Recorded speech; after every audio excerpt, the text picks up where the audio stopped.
எட்டுத்தொகை நூல்களில் நம்ம பார்க்க போகிறது கலித்தொகை. இது 6வது நூல்.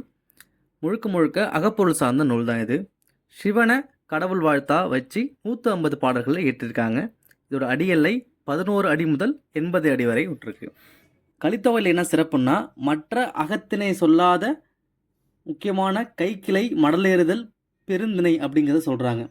கைக்கிளை அப்படின்னா ஒருதலை காமம்னும், பெருந்திணை அப்படின்னா பொருந்தா காமத்தையும், மடலேறுதல் அப்படின்னா தலைவன் காதலை வெளிப்படுத்தும் செயலாக தன் வாழ்க்கையை முடிச்சுக்கிற மாதிரி ஒரு விஷயத்த மடலேறுதலில் பண்ண. கலித்தொகையில் திணைகளை பாலை, குறிஞ்சி, மருதம், முல்லை, நெய்தலுங்கிற வரிசைப்படி வரிசைப்படுத்திருக்காங்க.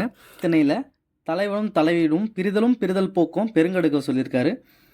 தலைவன் தலைவின் புணர்தலை பற்றி கபிலர் குறிஞ்சி திணையில் சொல்லியிருக்காங்க. ஊடல் மருத இளநாகனார் மருத திணையில் சொல்லியிருக்காங்க. தலைவன் தலைவியுடன் ஆற்றெடுத்தல் அதை நல்லுறுதிறன் முல்லை திணையில் சொல்லியிருக்காங்க.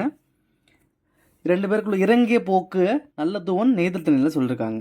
இது களிற்றையும் அடக்கும் ஆற்றல் இசை குண்டுன்னு சொல்கிறாங்க. களிற்றன்னு யானையை மதம் கொண்ட ஒரு யானையை அடக்கிற அளவுக்கு ஆற்றல் இசைக்கு இருக்கிறதா சொல்லியிருக்காங்க. நீராடல் பற்றிய செய்திகளும் நல்வாழ்க்கைக்கான நெறிகளை பற்றியும், முக்கியமாக மடலேறுதல், பொருந்தாக்காதல், ஒருதலை காமம் அதை பற்றிய செய்திகளும் சொல்லியிருக்காங்க.